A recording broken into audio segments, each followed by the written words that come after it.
Assalamualaikum warahmatullahi wabarakatuh. Innal hamdalillah nahmaduhu wa nasta'inuhu wa nastaghfiruh wa na'udzu billahi min sururi anfusina wa min sayyiati a'malina. Man yahdihillahu fala mudilla lahu wa man yudlil fala hadiya lahu. وأشهد أن لا إله إلا الله وحده لا شريك له وأشهد أن محمدا عبده ورسوله. اللهم صل وسلم وبارك على محمد النبي الأمي وعلى آله وأصحابه ومن تبعهم بإحسان إلى يوم الدين. أما بعد. Ikhwatal iman, a'izzakumullah. Bersyukur kita pada malam yang berbahagia ini dipertemukan di majelis ini di Masjid Al-Hikmah Rangka 7 Surabaya. Semoga Allah Jalla wa'ala memudahkan kita untuk memahami satu ayat dari Al-Quran, satu hadis dari Nabi yang mulia sallallahu alaihi wasallam, dan dimudahkan pula untuk mengamalkannya dalam kehidupan sehari-hari. Semoga salawat dan salam selalu tetap terlimpah kepada junjungan kita Nabi besar Muhammad sallallahu alaihi wasallam beserta seluruh keluarga dan keturunan beliau, para sahabatnya dan seluruh pengikutnya hingga tegaknya hari kiamat. Ikhwatal iman, a'izzakumullah. Manusia itu hidup dua kali, mati dua kali. Jadi sama-sama dua kali. Kalau diurut dari 4, 2 tambah 2 kan 4, mati dua kali, hidup dua kali. Kira-kira urutannya bagaimana Pak? Mati hidup atau hidup mati atau mati hidup atau hidup mati? Yang mana kira-kira? Ya, yang lain kan boleh menjawab bebas kan? Ya, ada sudah yang jawab mati hidup. Yang lain? Ya, gimana? Hidup mati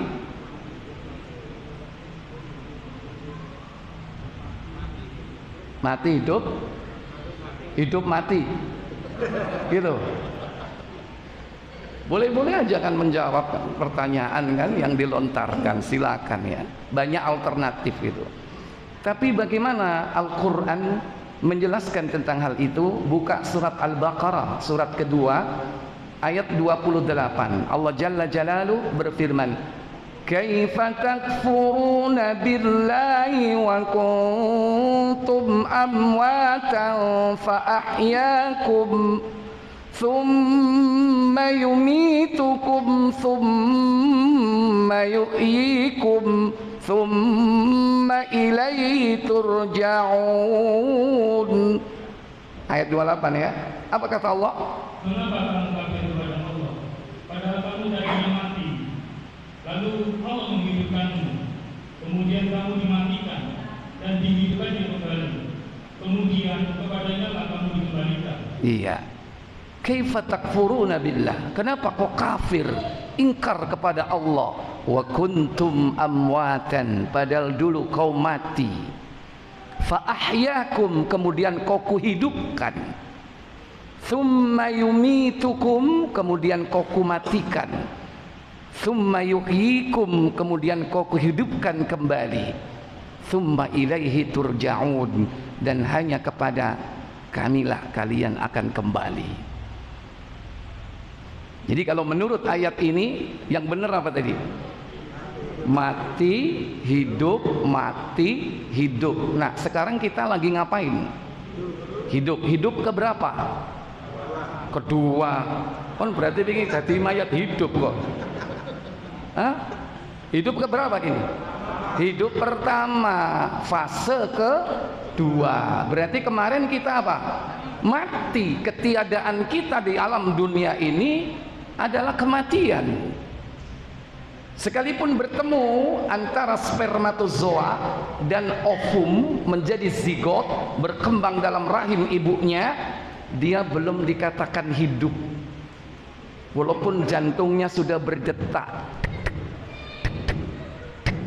tapi kalau belum ada ruhnya, hidup apa mati? Masih mati. Kapan dia hidupnya? Ketika bayi berusia berapa? Hah? Berapa hari? Buka Muslim 2272.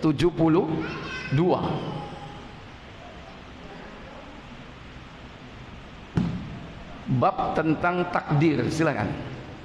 Dari Abdullah radhiyallahu anhu katanya, Rasulullah SAW mutlak benar menceritakan pada kami, sesungguhnya proses penciptaan seseorang namun setelah berada dalam perut ibunya selama 40 hari, dia menjadi nutfah arba'ina yauman, 40 hari menjadi nutfah, mani. Terus kemudian dia menjadi alaqah, segumpal darah selama 40 hari. Iya, menjadi alaqah, segumpal darah, yaitu sebanyak selama arba'ina yaum, yakni 40 hari sama. Kemudian menjadi mudghah, segumpal daging selama 40 hari. 40 hari menjadi mudghah, segumpal daging. 40 kali 3 berapa? 120 hari berapa bulan? 3 apa 4? 4 bulan. Apa yang terjadi ketika itu?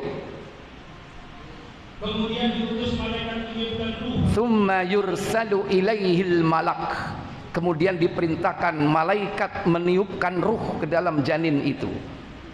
Setelah ditiupkan ruh, hiduplah janin itu di dalam kandungan ibunya. Umumnya lahirnya berapa tahun? 9 bulan sekian hari. Berarti efektif dia hidup dalam rahim ibunya berapa tahun? Berapa bulan? Dikurangi 4 bulan belum hidup kan? Tinggal berapa? Ya, 5 bulan ke atas. Bisa 6, bisa 7, tergantung. Karena ada yang ingin lama-lama di rahim ibunya. Tapi tetap lebih pendek daripada hidupnya di dunia. Lahirlah dia di dunia ini, procok, jadilah seorang manusia. Berapa tahun dia hidup di dunia ini? Kawani ngomong, wedidil kon kok temenan budal kon. Berapa? Kata Nabi dalam hadis Tirmidzi 3441, Nabi sallallahu alaihi wasallam bersabda, al-umru ummati baina 60 wa 70 sana. Umur umatku antara 60 70 tahun. 60 70. Kalaupun ada di atas itu jarang, Pak. Di sini aja saya yakin ada di atas 70. Enten sing paring yuswa 70 tahun ten ngriki. Nun sewu panjenenganipun pinten yuswanipun sak menika? 70 sekawan. 80. Hah? 80. 80. Masya Allah. Berarti bonusnya wis akeh. Berapa bonusnya, Pak? Masya Allah. 80 masih bisa aktif di masjid. Salatnya tadi berdiri atau duduk, Pak? Masya Allah. Minta pengalaman beliau, apa tipsnya, ya? Kadang yang lebih muda ada yang sholatnya duduk, ada nggak? Ya itulah kehidupan dunia. Kita berharap diberikan oleh Allah usia yang berkah, sekalipun tidak panjang, tapi diberikan oleh Allah kemudahan untuk tetap mengamalkan amal soleh, ibadah sampai mati. Itu harapan kita. Tapi umumnya kalau sudah tua itu ibadahnya menurun atau meningkat? Halo?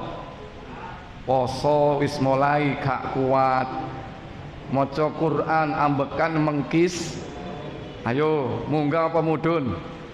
Ya mungkin dalam hal tertentu turun, tapi dalam hal yang lain bisa ditingkatkan. Mungkin lebih dekat dengan kematian, sering ingat mati, zikirnya banyak, atau sedekahnya tambahkan kencang, terserah. Ya kita berharap diberikan oleh Allah istiqomah sampai mati. Fa insyaallah kalau kita istiqomah matinya husnul khatimah. Allah katakan dalam surah Fussilat surah 41 ayat 30. Innal ladzina qalu rabbuna Allah ثم استقاموا تتنزل عليهم الملائكة ألا تخافوا ولا تحزنوا وأبشروا بالجنة التي كنتم توعدون. Apa kata Allah? Sesungguhnya orang-orang yang mengatakan Tuhan kami ialah Allah, kemudian mereka meneguhkan pendirian mereka, maka malaikat akan turun kepada mereka dengan mengatakan, janganlah kamu takut dan janganlah merasa sedih, dan gembirakanlah mereka dengan jannah yang telah dijanjikan Allah kepadamu. Iya. Allah katakan dalam ayat ini, innal ladzina qalu, sesungguhnya orang-orang yang mengatakan Rabbuna Allah, Rabb kami adalah Allah, tsumma istaqamu, kemudian dia teguh pendiriannya. Satu kalimat, kemudian dia teguhkan kalimat itu. Dia katakan Rabbuna Allah, Rabb kami Allah, tsumma istaqamu, kemudian istiqomah. Ibnu Katsir menjelaskan dalam tafsirnya apa maksud orang yang mengatakan Rabbuna Allah kemudian istiqomah, yakni al-ikhlasu fil amal wa'mal li ta'atillahi bima syara'a lahum, yaitu orang yang murni di dalam amal solehnya, jauh dari syirik dan riya, dan beramal karena taat kepada Allah, bima syara'a lahum, sesuai dengan apa yang disyariatkan Allah kepada mereka, berarti sesuai tuntunan, tidak melakukan amalan bid'ah, jauh dari syirik, jauh dari bid'ah.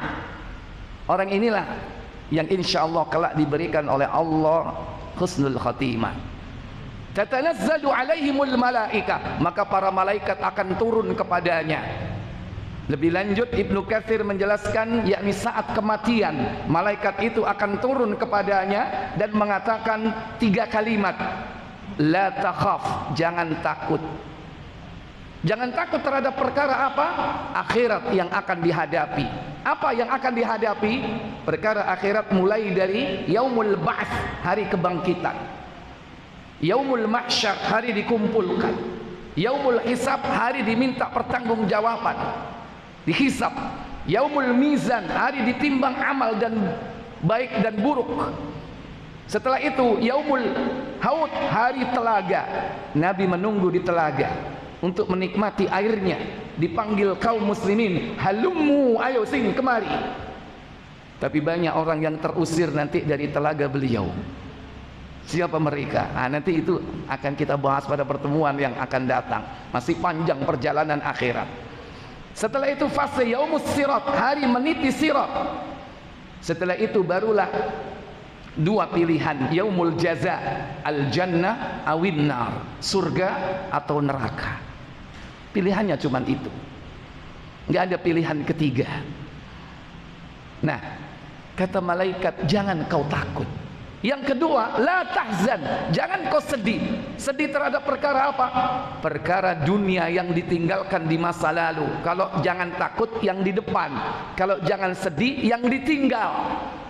Siapa yang ditinggal? Berupa keluarga, istri, anak, harta, bahkan hutang piutang. Kata malaikat, aku akan mengurus dan menggantikan untukmu, kata malaikat. Itu nikmatnya orang yang teguh pendirian dan dia istiqomah dalam kalimat Rabbuna Allah. Yang ketiga, wa absyiru bil jannah, bergembiralah kau dengan surga allati kuntum tu'adun, yang telah dijanjikan oleh Allah kepada kalian. Tentu kita bapak-bapak pengen ya meninggal seperti itu Pak ya, mati dalam kondisi husnul khotimah. Pergilah ruh itu, jasad berkalang tanah, ruh di alam barzah. Saya tanya Pak, alam barzah itu dimensi waktu atau dimensi ruang? Halo. Alam barzah itu dimensi waktu atau ruang? Sekarang kita di mana ini? Saya tanya, dunia itu dimensi ruang atau waktu? Dunia itu ruang atau waktu? Kita ini hidup di mana kita ini? Kadang orang tidak bisa membedakan antara dunia dan bumi. Sampai ada merek bola dunia. Yang betul bola apa? Hah? Bola bumi. Yang ruang itu bumi atau dunia? Hah? Ruang. Ruang itu bumi atau dunia?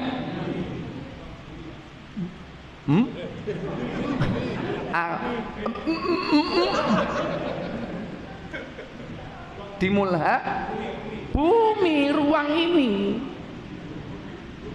Bumi ini ruang, karena apa? Nanti ada ruang lain, ada langit. Saya tanya, langit itu ruang apa bu? Atau waktu? Ruang. Ada lagi ruang, tempat. Kalau kita belajar ilmu fisika atau astronomi ya, ada planet, mulai dari Merkurius, Venus, Bumi, Mars, ya, Uranus, Neptunus, Jupiter, terakhir apa itu? Pluto. Pluto itu sing jenggong apa? Ruang. Ada langit. Langit ada berapa? 7. Saya tanya, Nabi pernah pindah ruang enggak? Pernah pindah ruang tidak? Pernah. Ketika apa? Isra dan Mi'raj. Tapi dimensi waktunya, waktu dunia atau waktu akhirat? Halo? Waktu dunia. Bukankah kita berdoa setiap saat yang kita minta kebaikan dimensi dunia dan dimensi akhirat? Dunia itu waktu, akhirat waktu. Ketika orang masih di dunia, dia bisa pindah ruang. Nabi Muhammad ketika Isra dan Mi'raj naik ke atas langit, langit pertama, kedua, ketiga, keempat, kelima, keenam, ketujuh, bahkan naik lagi di atas langit ketujuh. Namanya apa? Sidratul Muntaha. Arsy turun, jatuh. Di atas Sidratul Muntaha ada apa? Surga, jannah. Surga bertingkat-tingkat. Semua itu ruang. Saya tanya, surga itu ruang apa enggak? Sudah ada atau belum? Sudah ada. Tapi menempatinya dimensi waktunya, waktu dunia atau waktu akhirat? Kurung wayai, engko nek wis kiamat baru masuk dimensi akhirat, baru kita tempati. Surga itu ruang, padha mbek neraka. Wis ana enggak? Sudah ada, tapi belum sekarang. Ini yang harus dipahami terlebih dahulu. Dimensi waktu, dunia, akhirat. Nah, sekarang barzakh. Barzakh ini antara bainad dunia wal akhirah. Dia adalah masa transisi antara dunia dan akhirat. Saya tanya, dimensi ruang atau waktu? Ayo. Barzakh itu ruang atau waktu? Buka Sahih Muslim nomor 2448 kalau tidak salah. Coba dicek dulu. Judulnya Ruh Harum dan Ruh Busuk. Hah? Iya, silakan. Dari Abu Hurairah radhiyallahu anhu katanya, apabila ruh orang mukmin keluar dari tubuhnya, maka dua orang malaikat menyambutnya dan menaikkannya ke langit. Yang nyabut sendiri, yang bawa ke langit sendiri. Yang nyabut namanya malakul malakul maut. Israil iku gak ono rek. Tak goleki sumbere nang dijenenge Israil, enggak ada. Yang ada justru dalam Quran disebut apa? Qul yatawaffakum malakul mautil ladzi wukkila bikum thumma ila rabbikum turja'un. As-Sajdah ayat 11. Malakul maut Allah menyebutnya, bukan Israel. Mbu gara-gara nyanyian biyen ono Israel. Yang nyabut malakul maut setelah itu diserahkan kepada dua malaikat yang akan membawanya ke langit. Tapi gak disebut jenenge sopo, pokoknya dua malaikat. Ya, lanjut. Kata Haman, karena baunya harum seperti kasturi. Kata penduduk langit, ruh yang baik datang dari bumi. Heboh di langit, karena penduduk langit mayoritas malaikat. Sehingga malaikat mengatakan, roh datang dari bumi, roh harum. Bahkan malaikat mengucapkan solawat atas ruh tersebut. Apa katanya? Sallallahu alaihi, yaitu semoga Allah melimpahkan kebahagiaan kepadamu dan kepada tubuh tempat engkau bersemayam. Termasuk doa itu mengenai jasad tubuhnya yang ada di bumi, sementara ruhnya dibawa ke langit. Kemudian lalu ruh itu dibawa ke hadapan Rabbnya Azza wa Jalla. apa kata Allah? Kemudian Allah berfirman, Apa firman-Nya? bawalah dia ke Sidratul Muntaha dan biarkan di sana hingga hari kiamat. Bawalah dia ke Sidratul Muntaha, biarkan dia hingga hari kiamat. Saya tanya, Sidratul Muntaha ruang apa waktu? Ayo, Sidratul Muntaha ruang, sementara dimensi waktunya adalah waktu apa? Barzah, yaitu waktu batas dinding yang tidak bisa ditembus. Kata Allah dalam surah Al-Mu'minun ayat yang ke-100, inilah dimensi waktu barzah yang tidak bisa ditembus. Kata Allah, wa min waraihim barzakhun ila yaumi yub'atsun, dan di hadapan mereka ada barzakh. Apa barzakh itu? Silakan baca Al-Mu'minun ayat 100.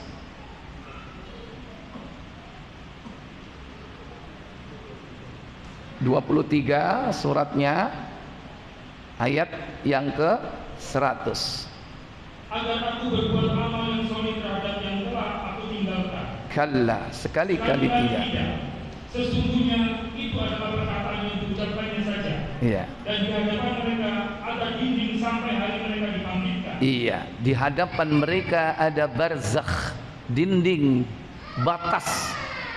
Kalau sudah di sana nggak bisa nului ke akhirat, nggak bisa. Belum waktunya, karena waktunya ada nanti batasnya, as-sa'ah, kehancuran total, yaitu hari kiamat. Barulah masuk dimensi waktu akhirat, dibatasi. Dan juga yang sudah di sana nggak akan bisa balik ke dunia, nggak akan bisa balik. Siapapun mereka, orang yang paling mulia sekalipun. Jadi ada ruh-ruh itu ditempatkan oleh Allah di Sidratul Muntaha. Tapi minimal Bapak Ibu Saudara sekalian yang dirahmati Allah Jalla wa'ala, ada yang disuruh tidur oleh Allah. Ya Allah yang menyuruh, tentu malaikat yang mengatakan kepada ruh itu, suruh tidur. Meskipun tempatnya kita tidak tahu, ya, disebutkan tempatnya itu apa, disuruh tidur. Buka Tirmidzi 1171.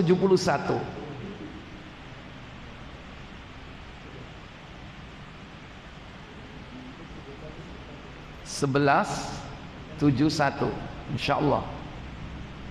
Bukan ya, 10, afwan, iya 10. 1000 ya, 1071. Ya. Dari Anas, bukan? Dari Abu Hurairah, silakan. Dari Abu Hurairah, ia berkata, Rasulullah SAW bersabda. Apa sabda beliau? Apabila mayat telah dikuburkan,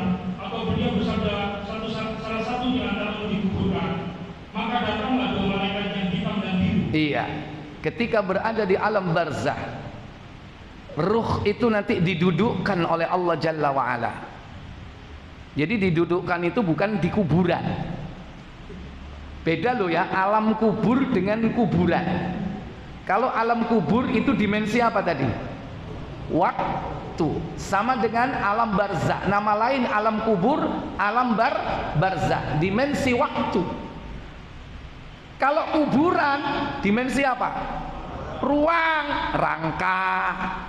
Di mana? Mbang kuning. Cek adone sampean kok sego kuning. Oh ya wong ketintang cedek. Awan tak bengi.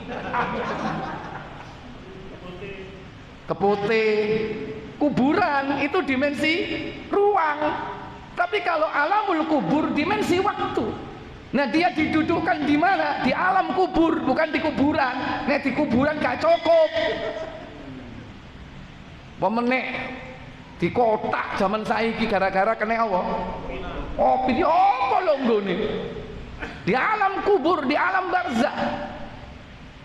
Siapa yang mendudukkan? Dua malaikat.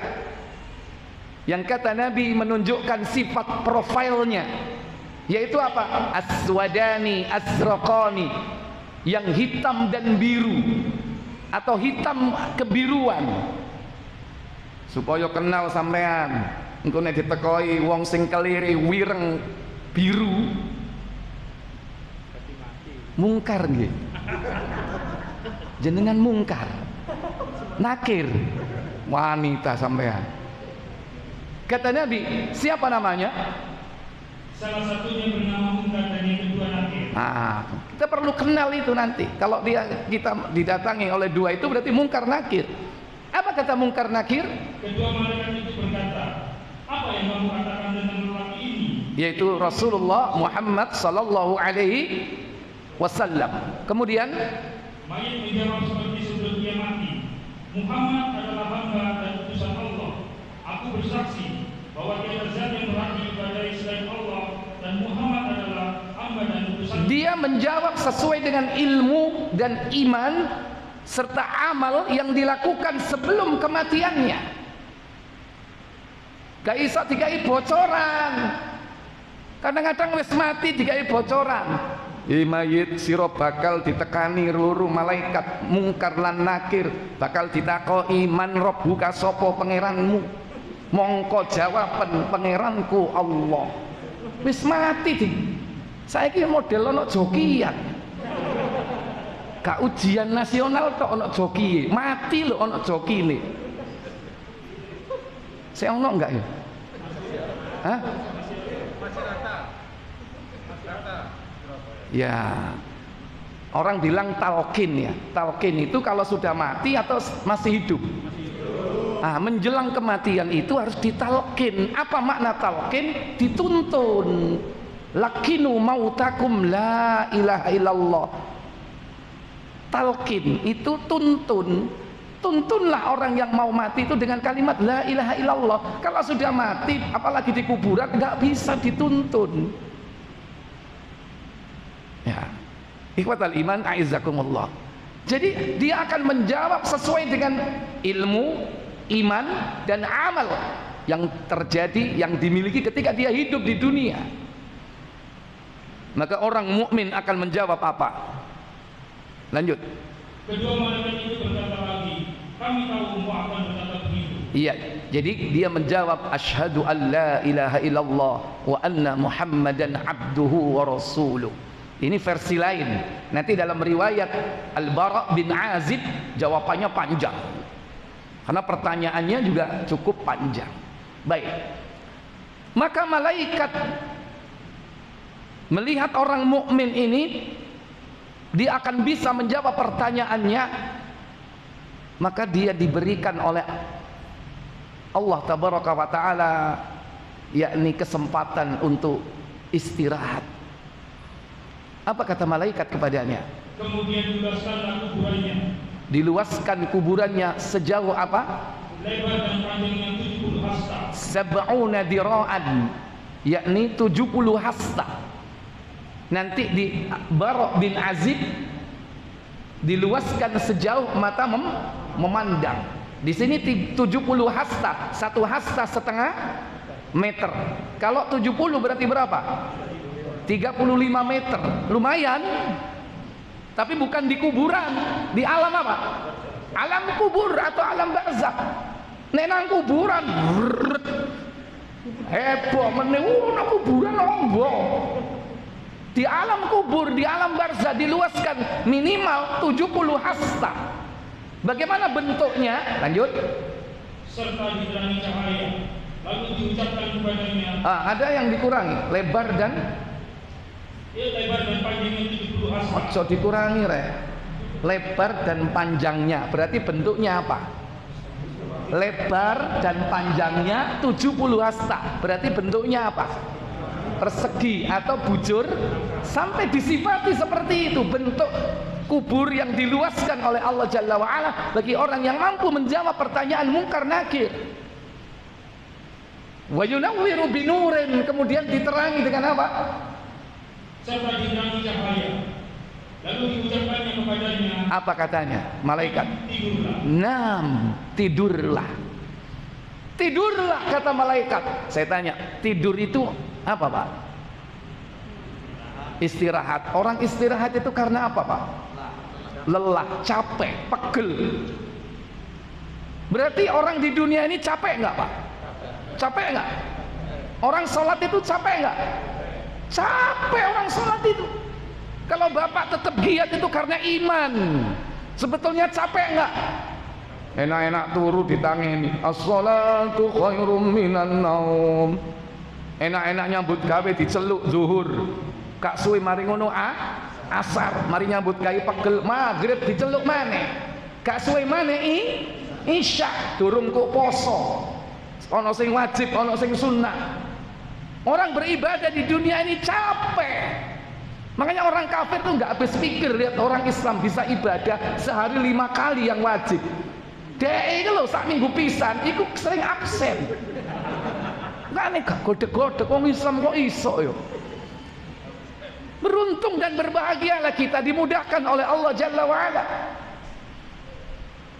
Oleh karena itu ketika dia di alam barzakh disuruh tidur, Pak. Tidurlah. Karena capek dia. Sehingga nanti di alam barzakh, Pak, gak sholat, gak poso, gak zakat, preito total dikongkon apa? Turu. Tapi mayat iki, Pak, gak gelem turu, Pak. Apa kata dia? Mayat itu berkata, aku mau pulang kepada keluargaku dan memberitahukan keadaanku kepadanya. Iya. Arji ila ahli wa ukhbiruhum kaifa hali. Aku akan pulang ke keluargaku dan mengabarkan kepada mereka bagaimana keadaanku di sini. Saya tanya, diberi kesempatan nggak sama malaikat? Halo? Diberi kesempatan sama malaikat? Apa kata malaikat? Kedua malaikat berkata, tidurlah seperti tidurnya pengantin. Kanaumatil arus. Tidurlah seperti tidurnya pengantin katanya. Saya tanya, tidurnya pengantin kayak apa, Pak? Wis lali. Ya ulang ngono maneh. Nek lali. Ono sing durung ngrasakno turu mbek pengantin. Ndang cepet. Aja dipoyoki tok, digolekno calon. Ya. Tidurlah seperti tidurnya pengantin yang dia dibangunkan kecuali oleh keluarganya yang paling dicintai. Kecuali orang yang dicintainya yang akan membangunkannya. Seorang mukmin dia mencintai siapa? Allah yang akan membangunkannya. Kapan? Ketika Allah perintahkan malaikat Israfil meniup sangkakala, maka bangkitlah dia dari kuburnya. Saya tanya, tidur orang ini nikmat apa tidak nikmat? Tidur nikmat itu lama atau cepat rasanya? Cepat loh, kok moro-moro wis kiamat rek. Nikmat. tidurnya orang mukmin di alam barzah itu nikmat, nggak terasa, tahu-tahu sudah bangkit di alam barzah, di padang mahsyar. Seperti tidurnya pemuda di dalam goa, Ashabul Kahfi. Berapa malam dia ditidurkan oleh Allah? Berapa hari? Berapa tahun? 300 tahun ditambah 9 tahun. Ketika mereka bangun, apa kata mereka? Tidaklah kita berada di tempat ini melainkan hanya 1 hari atau setengah hari. Padahal wis 300 tahun. Kenapa? Nikmat tidurnya nggak terasa orang dapat nikmat itu.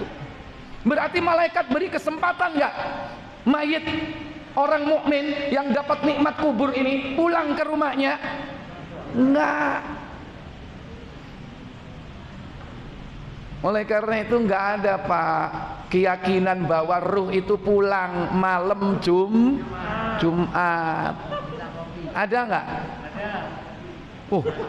Cek kenceng nih. Gak terima ketoro ini. Soalnya tahu diteri kopi. Iya.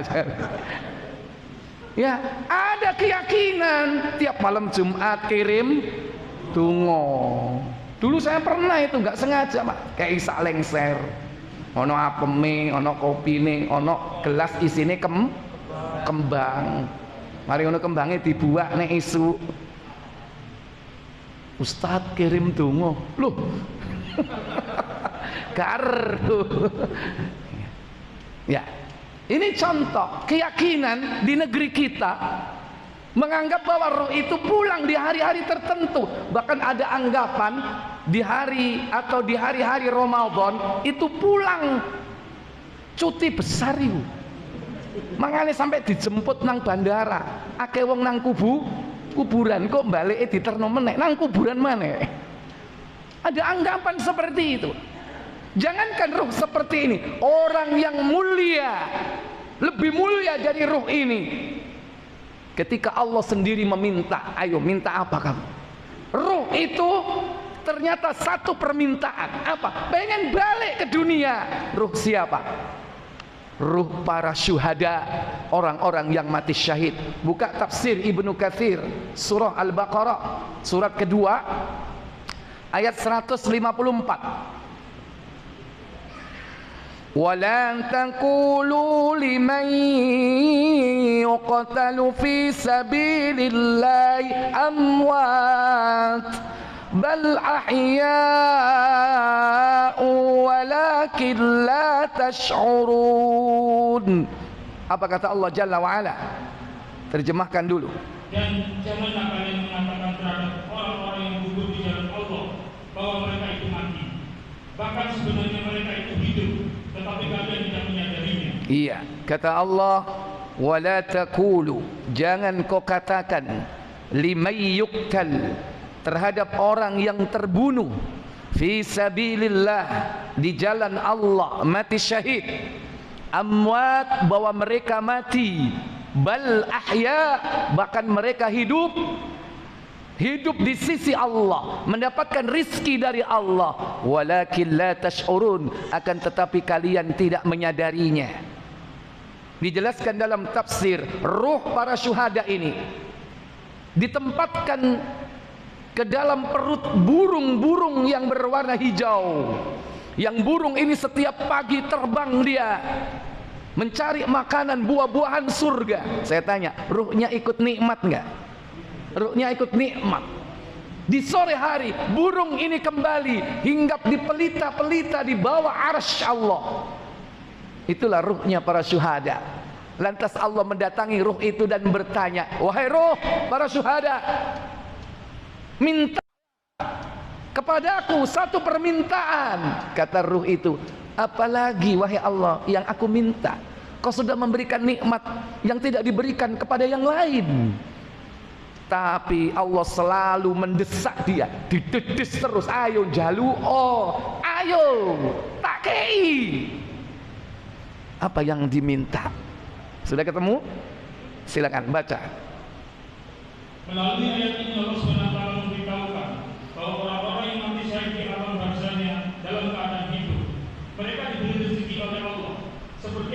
dalam hadis Sahih Muslim bahwa arwah para syuhada itu berada di dalam perut burung hijau yang terbang di dalam surga kemana saja yang mereka kehendaki.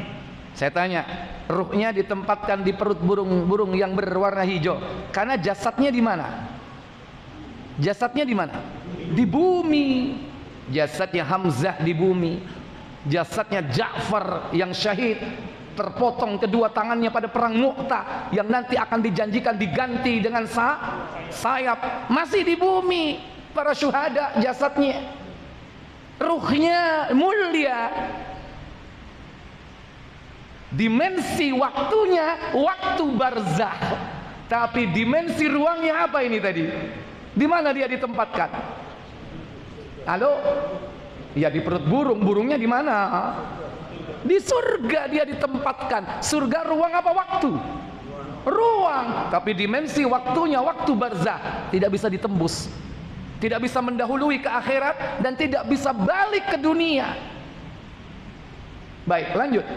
Kemudian burung-burung itu hinggap di lentera-lentera yang bergantung di bawah ars. Kemudian Roh pun mendikung mereka. Dalam sekali jenguknya dia berfirman, apakah yang kalian inginkan?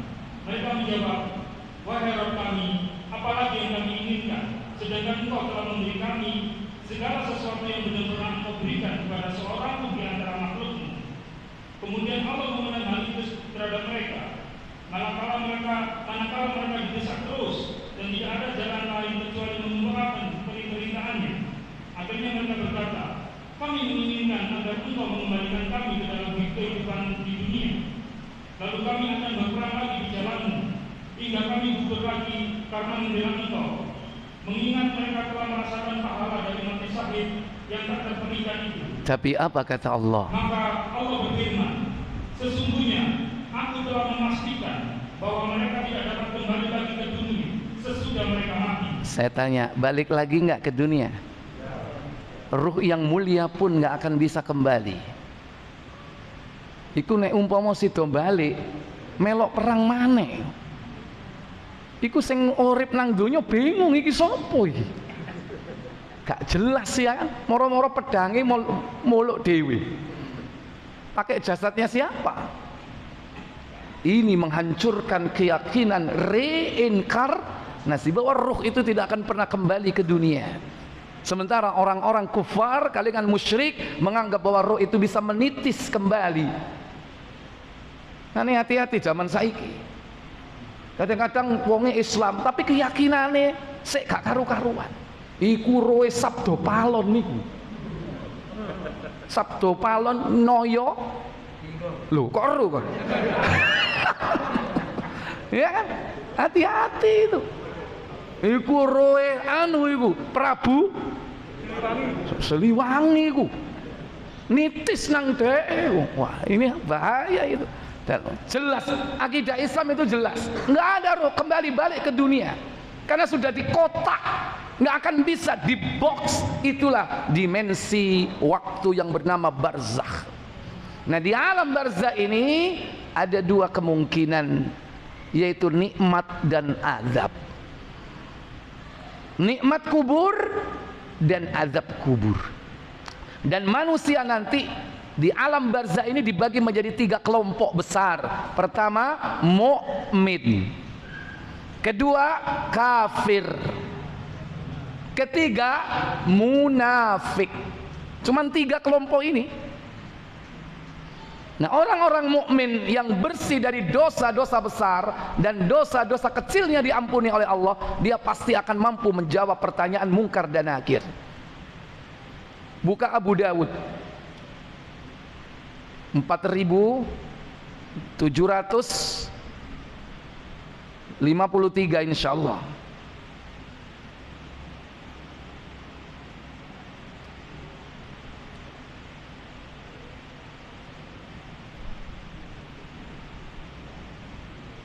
Dari Al-Bara bin Azib radhiyallahu taala an. Betul ya? Iya, silakan. Dari Al-Bara bin Azib, ia berkata, kami bersama Rasulullah SAW pernah mengiringi jenazah seorang yang berasal dari kalangan Ansor. Kemudian kami tiba di pemakaman. Setelah dimakamkan, beliau duduk di sisi kubur kuburan dan kami mengelilingi beliau. Kami diam, tidak bergerak. Seakan-akan di atas kepala kami ada seekor burung. Saat itu Rasulullah SAW memegang sebatang kayu. Kemudian beliau mengangkat kepalanya dan berkata, mintalah perlindungan kepada Allah SWT dari azab siksa kubur. Iya, ini hadis riwayat yang menjelaskan dan dijadikan hujjah bolehnya memberikan nasihat setelah prosesi pemakaman. Karena Rasulullah duduk dan memberikan nasihat kepada sahabat. Nabi mengatakan, ista'idzu billah min adzabil qabri. Minta perlindunganlah kalian kepada Allah dari azab kubur, katanya. Ini nasihat beliau. Dan beliau setelah mengubur jenazah sahabat Ansor itu menceritakan bagaimana orang di dalam kubur itu, di alam kubur, baik yang mendapatkan nikmat atau yang mendapatkan azab. Posisi beliau masih berada di kuburan itu, di hadapan para sahabatnya, memberikan nasihat kepada mereka. Apa kata beliau selanjutnya? Rasulullah SAW mengulangi pernyataannya hingga 3 kali. Ketika mayit mendengar suara sandal orang-orang yang meninggalkan area pemakaman. Ya, jadi yang terdengar itu suara apa? Suara sandal terompah orang yang mengantarkan jenazah. Tapi ini jangan dijadikan sebagai dalil bahwa mayit itu mendengar selain dari terompah. Dalam perkara akidah kita meyakini sesuai dengan apa yang diinformasikan oleh Allah Jalla wa'ala, tidak lebih, tidak kurang. Kalau yang terdengar terompah, ya terompah. Iku HP ini wong sing ngeterno muni, mayite krungu kok. Iki ketokane Samsung 20. Anyar iki. Galak ya. Enggak dengar mereka selain dari suara terompah dan sandal. Makanya enggak usah diajak omong-omong. Kadang ono sing nemen, ditinggal orang tuanya meninggal, belum nikah, begitu sudah dapat calon nang kuburan, mak, iki lho mak calonku mak, deloken mak ayu enggak mak, mau dijawab ayu nak, ya apa kira-kira? Kadang seperti itu. Kenapa kok diajak omong-omong? Enggak akan bisa dengar. Yang terdengar suara terompah. Kenapa? Terompah atau sandal itu menempel atau bergeser dengan bumi. Lanjut. Ia akan ditanya, siapakah rohmu? Ya. Apa agamamu? Yang kedua. Dan siapakah nabimu? 3 pertanyaan inilah pertanyaan standar tentang Allah, tentang agama, tentang Muhammad sallallahu alaihi wasallam sebagai nabi dan utusan Allah. 3 perkara inilah yang akan ditanya. Ini standarnya. Tapi nanti malaikat itu bisa bertanya di luar standar, di luar yang baku. Makanya hati-hati. Pelajarilah 3 perkara ini dengan berbagai macam turunan-turunan ilmunya tentang Allah. Berarti kita harus belajar tentang rububiyah Allah, tentang uluhiyah Allah, tentang asma dan sifat-sifat Allah. Jangan hanya sekedar mengenal Allah sebagai satu-satunya Rabb, tapi tidak mengerti apa itu makna la ilaha illallah, syarat-syarat la ilaha illallah, apa konsekuensi dari la ilaha illallah. Nah, 3 pertanyaan ini sederhana. Antum semua pasti bisa menjawab pertanyaan itu hari ini. Tapi pertanyaannya, apakah nanti kita mampu menjawabnya? Isya sudah masuk? Baik, lanjutkan. Dalam riwayat lain disebutkan dengan redaksi, datanglah 2 malaikat dan mendudukannya. Kemudian keduanya bertanya, siapakah rohmu? Man rabbuka? Ia menjawab, Rabbku adalah Allah. Rabbi Allah, Rabbku adalah Allah. Gampang enggak? Apal no saiki, tapi engkau mbo iso jawab enggak? Bukan dihafalkan, diimani, diamalkan konsekuensinya. Baik, azan dulu, nanti kita lanjutkan sejenak ya sampai menjelang iqamah. Baik.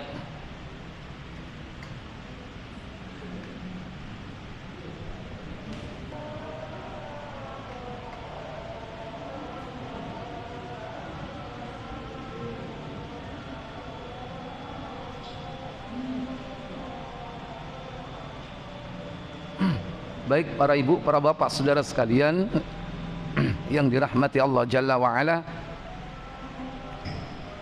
Jadi sampai kepada 3 pertanyaan tentang Allah, tentang agama, dan tentang Nabi kita Muhammad sallallahu alaihi wasallam. Pertanyaan kedua, apa kata malaikat Munkar Nakir? Kemudian bertanya lagi, apa agamamu? Ia menjawab, agamaku Islam. Ya, dinil Islam, agamaku adalah Islam. Kemudian pertanyaan ketiga, Kemudian ditanya lagi, siapakah laki-laki yang diutus kepadamu? man ba'atsa fikum, siapa orang yang diutus kepadamu? Apa jawabnya? Ia menjawab, dia adalah Rasulullah. Huwa Rasulullah sallallahu alaihi wasallam. Terus Ditanya lagi, apa yang kamu ketahui? iya, Ia menjawab, aku membaca kitab Allah. qara'tu kitab Allah, aku membaca kitab Allah. Aku mengimaninya Amantu bi, aku mengimaninya. dan membenarkannya. Wa usaddiquhu, dan aku membenarkannya. Lantas apa yang terjadi? Inilah makna firman Allah SWT. Allah memantapkan orang-orang yang beriman. Rasulullah SAW melanjutkan sabdanya. Kemudian ada suara dari langit. Fayunadi munadin minas sama, maka terdengarlah penyeru dari langit. Apa katanya? Benarlah apa yang dikatakan oleh hambaku. Qad sadaqa abdi, benarlah apa yang dikatakan hambaku, katanya. Berarti ini suara siapa? Benar apa yang diucapkan hambaku. Hambaku, berarti suara dari mana ini? Iya. Apa setelah itu? Berilah ia hamparan permadani dari surga. Afrisu minal jannah, hamparkan permadani dari surga. Kemudian Bukakanlah baginya pintu menuju surga. iftah lahu baban ilal jannah, bukakan dia pintu menuju surga. Nikmat enggak, Pak? Nikmat. Lantas dikirimlah bau dan wanginya, sejuk anginnya. Kemudian Berilah ia pakaian dari surga. ilbasu minal jannah, beri dia pakaian dari surga. Dari surga diturunkan pakaian itu untuknya.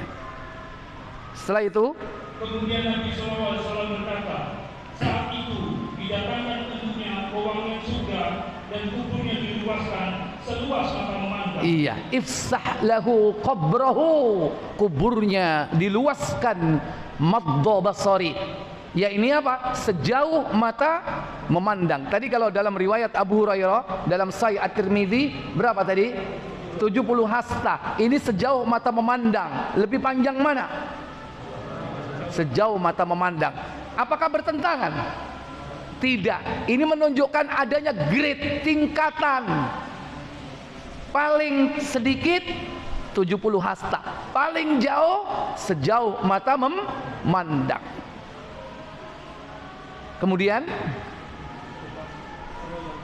baik, ini orang mukmin. Versi yang lain ya, nikmat kubur. Tadi di riwayat Abu Hurairah versinya juga lain.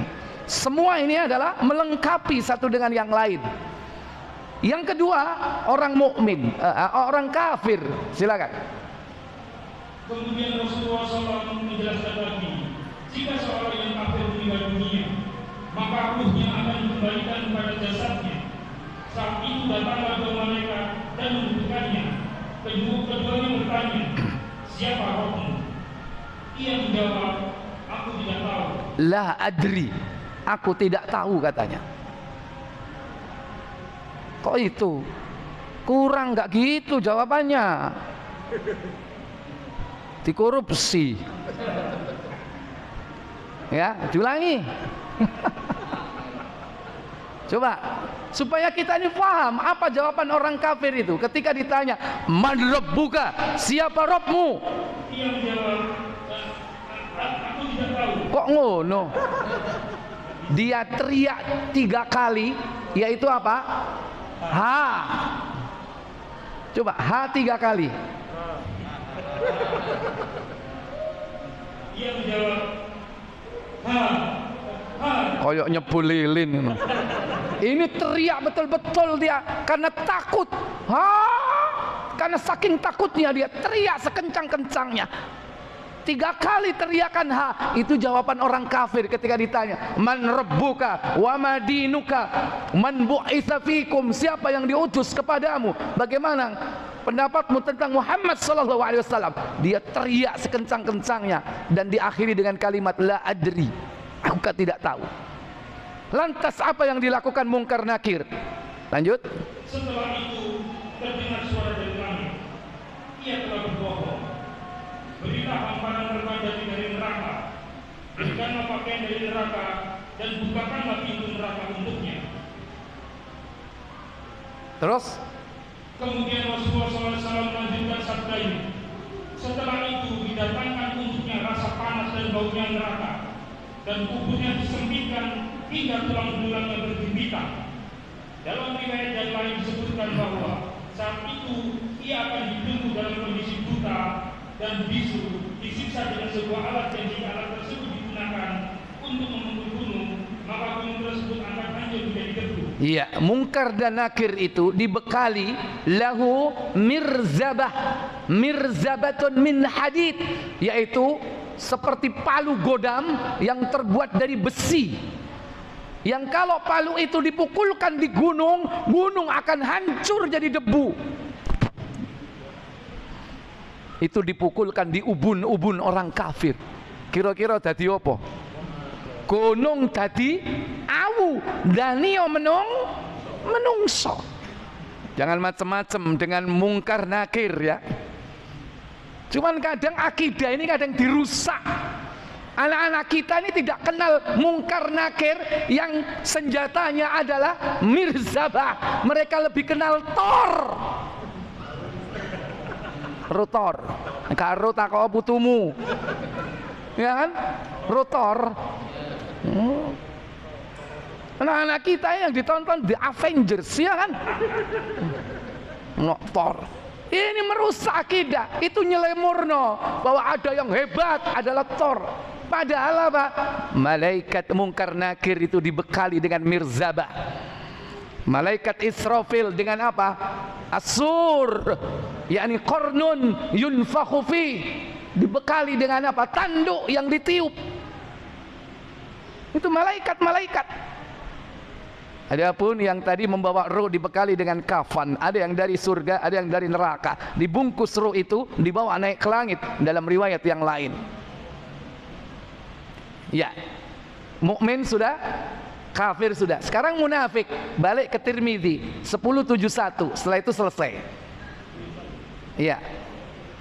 Bagaimana jawaban orang munafik? Saya tanya, ketika di dalam alam kubur, orang-orang munafik ini juga ditanya oleh Munkar dan Nakir. Munafik ini muslim enggak, Pak? Muslim. Tapi bagaimana? Idharul iman wa ibtanul kufri. Itu definisi munafik. Menampakkan keimanan tapi menyembunyikan kekafiran.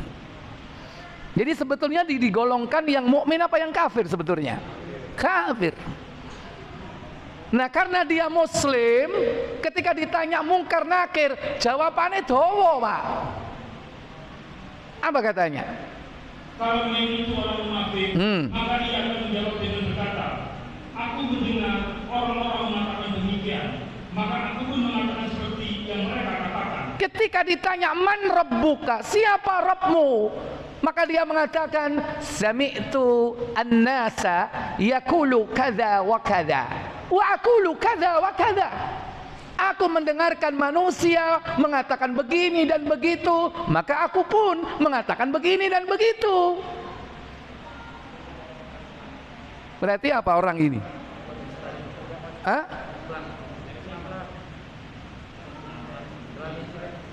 Tidak punya apa? Tidak punya pendirian, tidak mau belajar, tidak punya ilmu, hanya ikut-ikutan.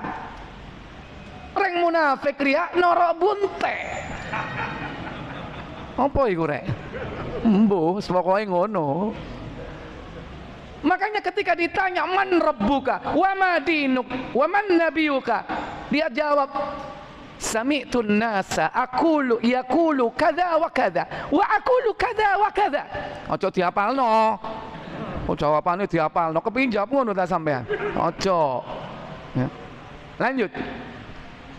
Kedua malaikat itu berkata, aku tahu kamu akan menjawab seperti itu.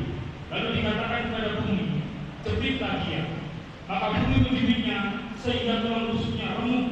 Ia terus-menerus dalam sisaan tersebut sampai Allah membangunkannya dari tempat sisaannya itu. Iya, bahkan di dalam riwayat yang lain, yaitu dari Anas bin Malik dalam hadis Bukhari 1285, malaikat membantah ucapan orang munafik ketika menjawab, aku tidak tahu. Aku mendengarkan manusia mengatakan begini dan begitu, maka aku pun mengatakan begini dan begitu.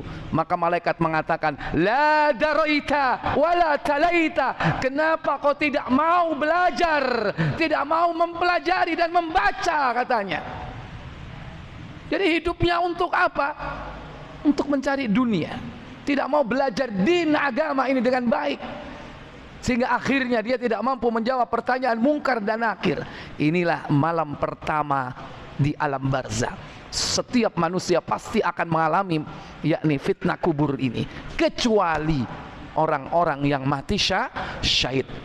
Di antara orang yang mati, di antara nikmat yang diberikan kepada para syuhada ada 6 nikmat. Salah satunya dibebaskan dari pertanyaan kubur dan siksa kubur dan ketakutan di hari kiamat. Itu 1 poin, belum 5 lainnya.